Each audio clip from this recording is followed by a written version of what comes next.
Welcome to the High Performance Gym podcast, where we discuss practical tools to train smarter, recover faster, and perform at your best in everyday life. So whether you're an athlete chasing big goals, a warrior parent juggling kids, career, and your fitness, or you're in your golden years and you refuse to fade away, you're only one rep away from a high performance body and brain. My name is Kay Willisborough. I'm a health and performance coach, Bachelor of Sport and Exercise Science, obsessed practitioner of personal growth and mental health, but best of all, I'm a dad to 3 amazing females. In today's episode, we're going to talk about testosterone, the good, the bad, and the ugly. But before we jump into that, I'm going to maybe apologize for some sound quality issues. I am actually using a new platform at the minute, Descript, to record this podcast. So as you can see, there's a video here. I'm actually going to put this on YouTube now, so it's not just going to be an audio podcast, it's going to be a video podcast as well. So yeah, if there's any kind of technical issues, then yeah, I do apologize for that. But let's jump into today's episode. So we're going to talk about testosterone. Why am I going to talk about this topic? The reason I'm going to talk about this is because there is certain individuals, let's say, who are promoting TRT, because the title of the podcast is Without TRT. Now, let's just be clear with this. It doesn't mean that you should never use TRT, and we're going to get to that. But the point is, there's certain individuals who are selling TRT to you guys, but they're not doing it in authentic ways. They're doing it in ways that body shame med, which body shaming to sell a product is probably the highest form of manipulation, the lowest form of human behavior. And I want to create this podcast so you know exactly what testosterone is, what it's about, why it's important, but also the strategies that you can take that doesn't require you to automatically go to hormone therapy. Because once you go into hormone therapy, you are stuck there for life. And that is the problem. If you start taking hormone therapy and you don't need it, you will kind of rely on that for life. And that's what we don't want, because there's no guarantee that it's actually safe. There could be a ton of research on it, but you can't say that there's 20, 30, 40 years research on that particular substance that can guarantee your safety. So we want to use these things as a last resort, not the first resort. And what I'm going to go through today is the first resort. And then if you need it, then obviously you would take advice from a medical practitioner. And that's what I am not. And this is not what I'm saying I am. So please note that this is not medical advice. So first of all, let's just touch on what are hormones. So it's really essential that we know what hormones are, right? So basically, hormones are chemical messengers that drive your body into an action. You got to think of hormones as your body's think of a Wi-Fi, say your body's Wi-Fi network. Basically, your hormones send signals to different parts of the body, tell them what to do. Just like how Wi-Fi connects to devices and makes them function properly. Okay, so let's break this down a little bit to give you like a mental model of this. The router of your Wi-Fi, okay, let's think of this as your brain. Now you have different areas in your body where you produce hormones. So you've got your brain, your thyroid, your liver, the pancreas. There's different areas, different glands of the body that produce hormones. But let's just think of the brain so we can get that in our heads. So this is the router. This is the control center that sends out the signals to different parts of the body. All right. The Wi-Fi signal, that is your hormones. So these are the chemical messengers that are traveling through your bloodstream and they're delivering instructions to the organs of the tissues. All right. The devices, so that's your iPhone or your computer or whatever it is that the Wi-Fi signal is going to. I think this is like your organs. All right. These receive the hormonal signals and respond accordingly to whatever that message is that has been delivered. Just like your phone or your laptop connects to a Wi-Fi to function optimally. And you know, if you have a bad connection, then your phone is going to slow down, it's going to buffer, it's not going to work optimally. And you've got to think of your health as the same way. So if you have a bad signal, then your hormones aren't being received at the optimal level, then you are going to have poor health. Yeah, your body systems are going to slow down and they're not going to work properly. And this is going to lead to things like low energy, mood swings, weight gain, muscle loss, all of these things that we don't want, especially as we start to get older. But if you've got a strong signal, then your hormones, like you are harnessing your hormone. I hate the word balance. A lot of people say balance your hormones. You can't balance your hormones. Your hormones aren't balanced. You can harness your hormones and you can You can enhance the development, enhance the signals, but you can't balance your hormones. It's impossible to balance hormones. There's just too many in your body to balance. But basically, when the signal's strong, everything runs smoothly. Your metabolism, your energy, your recovery, all your mood, it stays pretty much consistent, okay? That is in an ideal world. Think of it as you have a strong signal, it's peak performance, all right? So now that we know what hormones are, testosterone is a hormone. But what is testosterone? Think of testosterone as high performance fuel, all right? Testosterone is the master of the male hormone, okay? It's a male sex hormone. It's a male sex hormone. Women, by the way, you guys, you ladies, you need testosterone as well. That's very important. I'm going to touch on this later on. But we're talking about testosterone, we immediately think men. All right, so we're just going to keep on that theme. So testosterone is the male sex hormone. This testosterone is basically a steroid hormone that's primarily produced in the testes, okay, of men. So your crown jewels, that's where you produce testosterone. For women, it's in the ovaries. And testosterone is essential for things like muscle growth and fat metabolism, all right? So basically how your body synthesizes protein, muscle repair, helps you to regulate fat storage, all right? So this is why men, particularly men, hold more fat around the middle and women hold more fat around the hips and thighs before they hit perimenopause. So because testosterone dominant in a man, then they store the body fat across the midsection. All right, but because estrogen, or actually more precisely estradiol, is predominant in women, they store body fat around the hips and the thighs. Now, what happens to women as they hit perimenopause? Because estradiol declines, then testosterone actually becomes one of the most dominant hormones at their time. So this is why when women go through perimenopause, they start shifting, they start holding more body fat across the middle. Okay, so the body fat will go from the hips to the thighs and will start moving up more around the middle. And that's one of the signs that your hormones are declining.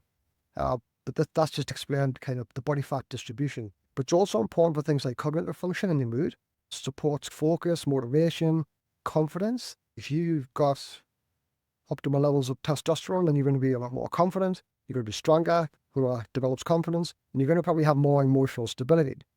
Energy and vitality, so it regulates red blood cell production, so which improves oxygen delivery and improves your endurance. And of course, libido, productive health, which is one of the most obvious, so that boosts your sex drive, sperm production, and overall kind of male fertility. But there's a problem. Testosterone in men declines about 1% each year after 30. Okay, so if that's 1% each year after 30, by the time you've hit 40, your testosterone levels could be down by about 10%, which is quite a big thing. And most men over 40 have low levels of testosterone. And this is primarily down to lifestyle factors, okay? And this is where I want to switch in now and start explaining the two ways that testosterone could be low and what you can do to actually fix it. All right, so there's signs of low testosterone. So we do have signs that you can feel and you'll notice. And this is for you to think about now. Are you experiencing any of these? But low testosterone is known as hypogonadism, okay? This is key because we're going to talk about this in just a second.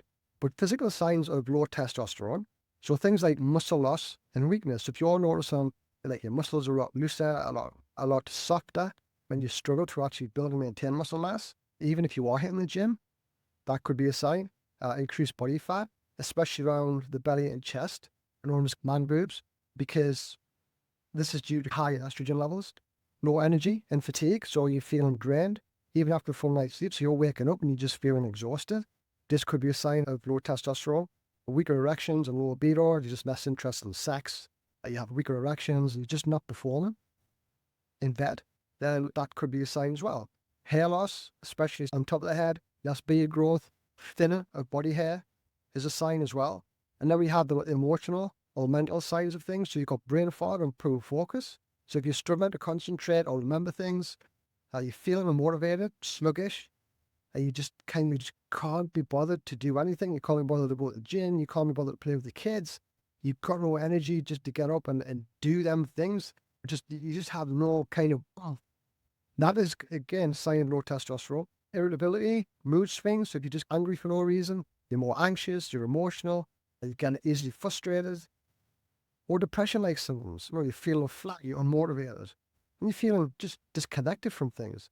Now, what I want to say here, I do want to touch on something. This doesn't mean that you have low testosterone, by the way. There could be a number of other factors involved with this. I did do a podcast last week, which was all about stress.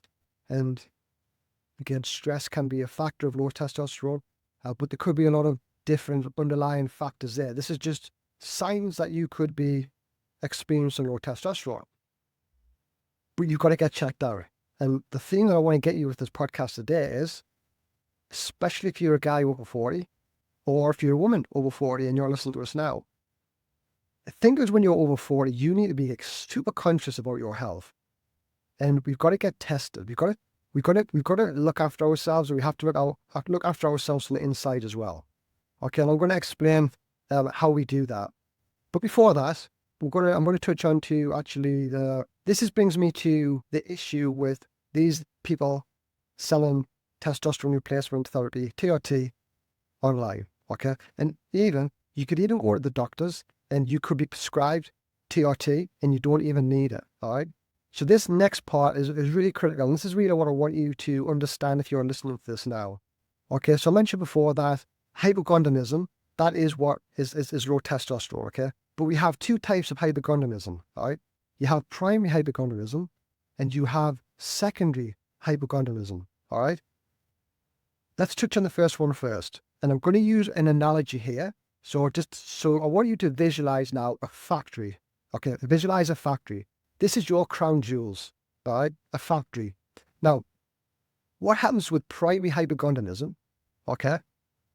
We're going to go from the brain. So we're going to think, down below, we have the factory. Your crown jewels is the factory. Your brain is the headquarters, okay? That's where all of the decisions are made. Your brain then sends messages, signals, down to the factory to produce testosterone. Okay, so think of it that way. So we have the brain sending signals down to the crown jewels, the factory, to produce testosterone. Now, what happens with primary hypogonadism is these messengers are actually getting sent down. So these messengers are getting sent down from above to produce testosterone. The problem is the factory isn't working. Well, the machines are broken down, they're malfunctioning. So it doesn't matter how many messengers they send down, then the factory just isn't in operation. Now, if the factory isn't in operation, that's when we have to start looking at external resources. So things like hormone replacement therapy, that then becomes essential because basically your factory isn't working. And no matter what you do, you are never going to get that factory working because it's just not doing what it needs to do. So the causes of this can be things like injury, infection, like things like chemotherapy or a genetic condition. There's a condition known as, is it Klinefelter's syndrome? I think it's called, if I'm not mistaken. And that's like where you have an extra X chromosome. That's not the description for this, but that's just basically there's a malfunction within the body, and the result is low testosterone. Despite high demand from the brain, saying we need to produce testosterone, factory just isn't responding. All right. Now we have secondary hypogonadism. Okay. Again, let's think of this factory now. We have this factory, okay, which is actually in full operation. This factory is working. It's there. Everything's there. The machine's great. Everything's getting produced. The problem is the brain is trying to send messages down, but there's no messengers. There's no messengers getting from the brain down to the factory to say, we need to produce this testosterone. We need this into the body now. That is the problem. The messengers, which is luteinizing hormone and follicle stimulating hormone, these are the two messengers that are sent down to the brain. They're just not there. They're not getting sent down enough to actually get the body to produce testosterone. And this is the problem, because if you start actually taking external testosterone, but your factory's working fine, then you're going to create a lot of long-term issues. All right. So if your factory's working, there's no need for external resources. What you actually need to do then is fix that connection. All right. So things that can cause secondary hypogonadism, things like chronic stress, obesity, poor diet, excessive alcohol, or pituitary dysfunction. Okay. Now, this might require medical intervention. So this is what I'm not saying. I'm not saying that you do not need TRT. What I'm saying is you need to know all of the information before you go and start taking it, which a lot of people are sadly doing. Now, so the result of this is like chronic stress, obesity, poor diet. It's not because the factory's broken, but because it's not being told to produce, okay? So the factory's fine, but it's not actually getting told to produce because those messengers aren't working, all right? So the two hormones, particularly, that are going from the brain down to the factory are luteinizing hormone, which I mentioned before. You've got to think of luteinizing hormone almost like the testosterone trigger. It's like triggering testosterone to be released, all right? So the factory's made it. Luteinizing hormone is saying, let's release this stuff, all right? Then you've got FSH, which is follicle stimulating hormone. And this is, think of this as the sperm and testicular health guardian, okay? So basically, if the factory's not broken, don't try to fix it, because what you will do, you will cause more long-term damage. And that is the problem. Just as a side note, it's not about fixing a single hormone. So I know we're talking about testosterone at the moment, but it's not about fixing a single hormone. You can't really fix a single hormone. There's a lot of different moving parts. This is why I'm mentioning different types of hormones. Just see, if someone says it's just testosterone, like it might not be testosterone. It might be something different. Okay, but there might be the fact that there might be a lower testosterone because of a knock-on effect of something else. Yeah. So especially when we talk about like secondary hypogonadism, so there could be a knock-on effect of hormonal dysfunction. So things like there could be insulin resistance there. So insulin resistance, that's basically when your body isn't removing the glucose from the body. Now, insulin resistance, again, there's a lot of talk online that insulin resistance is what causes obesity, but actually that's really not the case. Insulin resistance is, we're talking about insulin resistance, we're not talking about type 1 diabetes. By the way, that's something completely different. Type 1 diabetes is like an autoimmune disease where you have to take external insulin because like your body's not producing it. That's totally different. When we're talking about type 2 diabetes, that's insulin resistance. You're basically, your insulin sensitivity is really low. And this is down to poor diet, poor lifestyle, and basically weight gain. Yeah. People say that insulin resistance is a problem. No, insulin resistance is actually the effect of a poor diet. People who've gained weight, they have low muscle mass, but they have high fat mass in comparison, become insulin resistant. All right. The thyroid slows down. So this is called like hyperthyroidism, where you have a slow metabolism. This is probably more specific in women than it is in men. It's more common in women. I think it's something like 5 in 8 women who are at risk of hyperthyroidism, like Hashimoto's disease is one of them. It's not that common in guys, but that doesn't mean that it's not an issue. So this is why we have to look at the whole picture here. Don't know why, but I'm actually looking at my microphone when I'm talking. I'm not quite used to this. I'm looking at the screen, and so just bear with me if I'm shooting off in different directions. If you're watching the video, by the way, I realise that if you're listening to it, you won't have a clue what I'm doing. But anyway, growth hormone as well. Sorry, I'm going to shut off for a little bit of a tangent there. Growth hormone decline. Growth hormone is essential. People think they growth hormone. Sorry, I'm going off a little bit of a tangent here, but I think it's an important point. Like we're talking about primary hypogonadism, when you basically, your crown jewels, your factory isn't producing testosterone. What if something that could have affected that could have been like steroid abuse in younger life? So a lot of young guys, like in the 20s and things, they'll take steroids to get huge and muscular. And this has a massive effect in later life. And the factory's no longer naturally producing testosterone. And that's just one of those things that kind of happens. And that's very common in young guys. It's very common in older guys because of the abuse of steroids that they had in younger years. But this kind of set me off down to growth hormone, because growth hormones is essential. But like growth hormone, think about growth hormone as more like the recovery hormone, and it improves the quality of muscle mass. And this could be again something that is off. We've got to look at all of these different hormones and think, okay, what's up here? What can I work on? So for instance, if you are insulin resistant, you got your blood work done, which that's something I would highly recommend for over 40s, especially, is to start getting your blood work done, because that tells you what's going on inside. I just had mine done, and it was really eye-opening. And I actually felt my testosterone levels might have been low. for different various reasons, but actually it was actually quite high, which I was quite pleased about. What was high was my cortisol levels, and I knew that was going to be high. But what that has given me now, to give me a metric that I could work on. So I now know that my cortisol levels are high. It's like, okay, I need to work on this. I need to change my lifestyle around, improve my recovery, so then I can bring those cortisol levels back down. So this is why I would get your blood work done.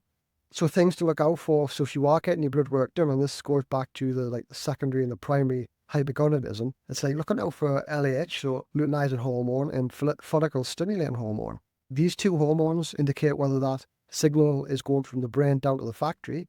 And if that's not working, then that says that's okay. There's probably a lifestyle intervention that we need here, as opposed to an exogenous hormone. But if it's the opposite, where there is loads of signals getting sent, and that's quite strong, and LH and FSH are quite high, but there's nothing being produced in the factory, well, that's when that TRT is probably going to be needed. And the other thing to look out for is so the difference is, total testosterone is a total amount of testosterone in the body, whereas the free testosterone is like a percentage of that, which is available to use in the body. And that's quite important, because if we're talking about like building strength and building muscle, feeling energized, like we want free testosterone in the body available to use. So we can go to the gym, we can get stronger, we can build quality muscle, we can feel more energized, that type of thing. So that's, again, it's just something to look out for. If you are interested in getting your blood work done, by the way, I do work with a medical doctor. He's Dr. Nikki K. Feel free to go and check Dr. Nikki out on social media. She's an exercise endocrinologist, medical doctor. She's a lecturer at a clinical lecturer at the University of London. She's pretty super smart. I'm working with her now at the moment for the long, because bringing blood work into my clients' life I think is important. But I didn't want to do this just on my own, because that is not my speciality. This is why I brought somebody in to oversee that part of it. So if you are interested in that, then feel free to reach out and we can have a look at that. Okay. Now, this is what I would say. Always put lifestyle strategies first before you start taking any kind of medication. Now, obviously this becomes down to the severity of things. Again, you have to seek out medical help, but if you're kind of in a position where you are in control of your health, then put these lifestyle strategies first, okay? Because it's absolutely critical. And this is why I always say, bring context to everything that you're doing, yeah? It's always have context. And what I mean by context is people are easily given medications when they don't need them. And what I mean by that is, when someone is at the really far end of some type of condition, say it's a mental health condition or like an internal health condition, like a really low testosterone, something like that, where health is like really becoming impacted and it's detrimental, then yes, that medical intervention needs to be used. But that's like at the extreme levels. If you're down here, then you have full control. Like you have full control of this. Like I've seen loads of clients over the years who have been taking medication for depression. Now what happens is when they start exercising, they then come off their tablets. Okay, they come off their medication. Now I'm not saying that person doesn't need medication. They might have been in a really extreme level where they needed that. Okay, but what I'm saying is if you can control it, if you have full control, then you take control of that. Okay, so we're going to go through the 5 steps, how to fix the root cause. Okay, these are absolutely crucial. So the first one is reducing chronic stress. Elevated cortisol levels impacts the level production of testosterone. If you're excessively stressed out, then you are not going to produce testosterone. Right? Now, I did cover cortisol in a previous episode. I'll link it to the show notes. But again, like stress is both enhancing but debilitating. I say stress is enhancing when it's used wisely, because it's like a superpower. But chronic stress, we were talking about chronic stress. This is when you don't have recovery strategies in place, and this has a detrimental health effect on your health. So the second thing is to reduce body fat levels. So we're thinking about where you have high levels of body fat. This basically turns testosterone into estradiol, which is not what we want, because if we start turning that testosterone into estradiol, then this is why guys start getting things like man boobs, because they start becoming more dominant in the female sex hormone, which is estradiol. By the way, we need estradiol in our bodies. Men use estradiol, it's very important, but we want to have more higher levels of testosterone than estradiol. And when we have high levels of body fat, then we run the risk of actually having high levels of estrogen or estradiol. Increases your body fat storage, and you get that kind of bloated sort of puffy look. So reducing body fat levels is absolutely critical. So how do you do that? Calorie deficit. Yeah, don't worry too much about like people telling you to go on like silly diets, like carnivore diet and all of these ridiculous types of things. You just need to be in a calorie deficit. All right, you can lose a lot of weight very quickly just being in a calorie deficit. Exercise regularly, and just basically get enough sleep. It doesn't need to be anything complicated, and it shouldn't be complicated. But sadly, the online world makes it really complicated. There's a lot of people promoting some ridiculous stuff that could be actually quite dangerous, and it's just not necessary. I actually maybe recommend you go and check out Martin McDonald's work. He does a lot of stuff on aggressive dieting, and that's really cool. I do a lot of this type of work with my clients as well. I've got a guy at the minute who's about 100 pounds overweight. We pulled his calories right down, so we monitor everything, but we pulled his calories right down, and he's losing about 3 to 4 pounds a week at the moment, and he's not hungry. He's got lots of energy. And the kind of the notion that when you reduce your calories and you get hungry and your body goes into survival mode and all that kind of jazz, it's like, it's not really founded. There's no kind of evidence to suggest that. And the clients that I've worked with over the years, it's the same strategy. And that's not to say that you kind of stay in that type of huge calorie deficit for life. What you kind of do is it's regulated. It's all closely monitored, but in a way that is sustainable. And it works really well. People really overcomplicate it when it comes to body fat, when it comes to fat loss. But really, focus on increasing your muscle mass, focus on a calorie deficit, and just staying active throughout the day. You will lose weight. It's that simple, really.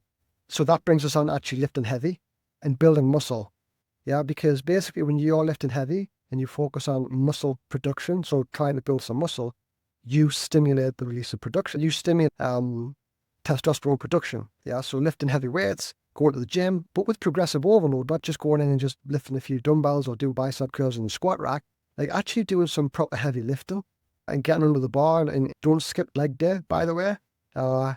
This was actually an insightful moment for me when I was at university. A guy called Duncan French, he was my lecturer at university. At the minute, he's actually the president of the performance side of things at UFC. So he's done really well for himself. He's in America and worked with UFC. He's the president of Strength and Performance, I think it is now. But anyway, we were sat in this lecture room and he was incredible to learn from.